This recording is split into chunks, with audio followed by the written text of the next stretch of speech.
자, 시작하도록 하겠습니다.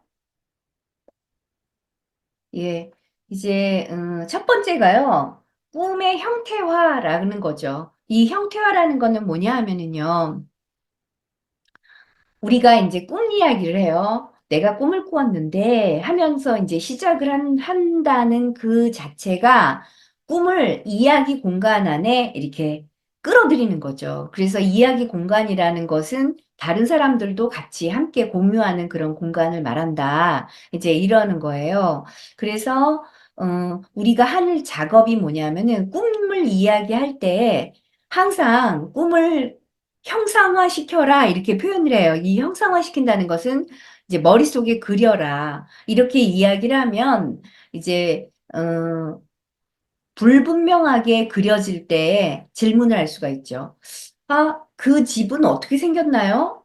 뭐 대문은 어떻게 생겼나요? 이런 식으로 구체적으로 질문을 할 수가 있어요. 그렇게 되면은 우리가 꿈 이야기를 할 때 좀 더 가까이 다가가게 되죠. 꿈에 대해서. 이제 그런 것을 보여줍니다. 그래서 꿈에 대해서 자꾸 질문을 함으로써 몰입하고 상상하고, 그 다음에 이제 귀를 기울임으로써 이제 꿈 전체를 보게 된다. 이렇게 보여지는 거죠. 그래서 우리가 꿈을 불러일으키는, 우리가 꿈 이야기를 하는 그 순간에 꿈을 이렇게 이미지를 불러오는 거잖아요. 그런 불러들이는 상상, 그 다음에 그것을 언어로 전달하는 거. 이제 언어로 전달을 하는데 감정이 섞이죠. 그쵸? 엄청 무서웠어. 아니면 엄청 큰 뭐가 나타났어. 막 이런 식으로 감정이 이제 들어가고요. 그 다음에, 이야기를 하는 동안에 그 분위기가 슬픈 분위기냐, 아니면 싸늘한 분위기냐, 아니면 즐거운 기쁨, 아니면 무서움이냐, 이제 이런 어떤 분위기까지, 이런 것들이 다 어우러져서 전체를 이룬다. 이렇게 보고 있습니다. 이제 첫 번째, 저희가 그 꿈 사례를 통해서 꿈에 대해서 한번 다가가 보도록 하겠습니다. 이 꿈은 그냥 선생님들이나 저나 아주, 음, 그냥 쉽게 접할 수 있는 그런 꿈이죠. 꿈속에 동물이 나타난 거예요. 근데 동물이, 이상한 동물이 나타난 거죠. 흔히 개가, 고양이가 이렇게 나타난 게 아니라 파충류 중에서, 음, 악어 같은 이런 동물이 나타났을 때 놀라는 거, 섬뜩함인데, 여기서는 그렇게 놀라고 섬뜩한가요, 선생님들? 마이크 켜고 대답해 주시면 좋겠습니다. 그래 보이진 뭐라고, 않는데요. 입을 안 벌려갖고. 네. 그래도 악어는 싫어요. 음, 네. 언제 봤다고 악어를, 그쵸? 악어 많이 봤죠? 동물원에서도 보고 가끔 봤죠. 아, 그러세요? 예, 뭐, 동물원에 가끔 진짜, 어쩌다가 지금은 뭐, 동물원에 가지 않으니까, 이제, 어, 볼 일이 없는데, 그 가죽 지갑을 가지고 있으면 돈이 그렇게 많이 들어온다고. 한때는 그게 유행이었어요. 음, 그래서 또 그 가죽을 또 그 가죽 악어 가죽 지갑을 또 사가지고 가지고 다녔던 그런 시절도 있는데 그렇지 않나요? 자, 이제 넘어가 보겠습니다. 이 꿈은요, 사실 꿈이 이렇게 보니까 악어만 보면은 선생님들 굉장히 소스라치게 놀랄 일이에요. 근데 전체를 보시라는 거죠. 전체의 분위기. 아, 별거 아니네.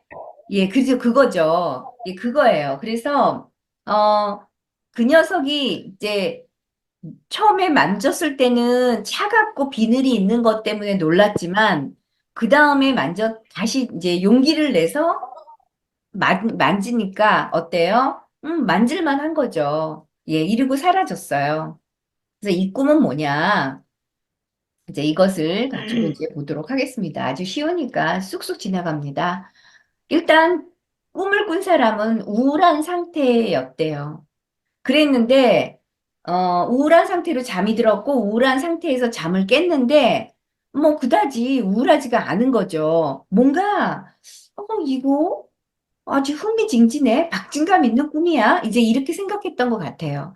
그래서 이제 왜 이런 꿈을 꿀까요? 악어 꿈을. 그래서 꿈 이야기를 함으로써 이제, 이제 이야기 공간 안에 우리가 이제 이렇게 담기는 거잖아요. 예, 그렇죠. 그래서, 어저께도 수업을 하는데 어떤 선생님이 고양이 꿈을 꿨다는 거예요.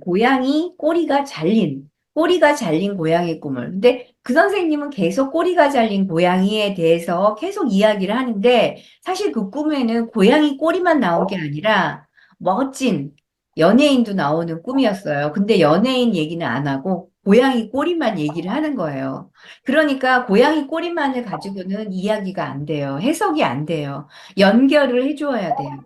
그래서 다른 꿈은 무엇이냐? 이렇게 보았을 때, 뭐, 연예인 누가 나오는 꿈이었어요? 또 어떤 그룹에서는 뭐가 나왔어요? 그래서 그것들을 다 취합을 해서 그거를 하나로 쭉 묶어야 돼요. 고리져야 돼요. 그게 전체예요. 그래서 전체 안에서 보셔야 돼요. 그게 바로 우리가 상징을 만드는 작업이거든요. 상징이라는 거는 의미가 너무 많아서 이걸 외워야 돼, 말아야 돼 하는데요. 전혀 외울 거 없어요. 너무나 쉬워요. 뭐냐 하면은, 악어는, 악어는 무서운 동물이에요. 그쵸? 근데 이제 악어가 동물이라는 것도 알고, 또 이제 파충류라는 것도 알아요. 근데 심리적으로 이러한 동물이 등장을 한다라고 했을 때, 이거는 동물이 갖고 있는 뭐예요? 본능성이에요. 그쵸? 이건 외울 필요가 없어요. 근데 이 본능적인 어떤 측면이 나와 어떤 관계를 맺는가 이거예요. 그러니까는 내 차 안에 나밖에 없잖아요. 그쵸? 내 차 안에 나밖에 없었는데 내가 옆을 더듬다 보니까 뭐가 생겼어요? 비닐이 잡힌 거란 말이에요. 그러니까 나하고 무엇과의 관계를 맺어야 돼요? 연결이 악어하고 이렇게 맺어져야 된다라는 거를 보여주는 거예요. 자, 이제 넘어가 볼게요, 선생님. 자, 이제 이 악어를 만졌을 때는 처음에는 놀랐지만 악어와의 접촉이 그리 나쁘지 않았다는 점, 그리고 다시 한번 또 만졌다는 점에서 악어는 동물적인 어떤 본성과 자연스러운 관계 맺기를 시도하는, 그러니까 이 주관적인 해석으로 보자면 이 남성, 30대 남성의 내면의 이 본능적인 동물적인 어떤 원시 동물적인 어떤 본성, 원시 동물적인 이런 본성을 갖고 있는 어떤 부분과 이제 접촉을 하게 되는 거죠. 근데 그거를 억압했을 때는 우리는 더 큰 어떤 충동이 외부로 튀어나오겠죠. 꿈에서나마 이렇게 자연스럽게 그 관계 맺기를 시도함으로써 꿈은 에너지가 정체되지 않고요. 흘러갈 수 있는 거죠. 악어가 아까 본능성을 말한다 그랬잖아요. 네, 동물이. 네. 모든 동물이 다 그렇게 속하나요? 모든 동물이. 일단은 어, 본능적인 측면하고 연결은 돼요. 동물들이 나오는 거는 다 본능적인 어떤 측면들하고 연결이 돼요. 근데 음. 내용하고 연결이 되냐? 그러니까 이거를 다 전체를 보라는 거죠. 그런데 다 본능성이냐? 아니에요. 어떤 동물이 나올 때는 모성이라고도 얘기하잖아요. 선생님. 우로보로스. 뱀이 자기 꼬리를 물고 있는 그런 뱀이 나타났다. 그러면은 그거는 모성으로 볼 수 있는 거 아니면 영원성으로도 볼 수 있어요. 그게 그래서 상징인 거죠. 그래서 꿈을 꾸는 음. 사람이 주변에 어떤 것들과 관계를 맺는가, 그게 굉장히 중요해요. 이 꿈에서는 이 동물의 본능성이라고 얘기를 한 거죠. 본성하고의 만남이다라고 얘기한 게 뭐냐면 차 안에 누구만 있어요? 나 혼자 있었잖아요. 나 혼자 있는데 옆에 느닷없이 있는 거잖아, 악어가. 떡하니. 그래서 내 옆에 있는 악어는 나하고 관계를 맺어야 되는 거죠.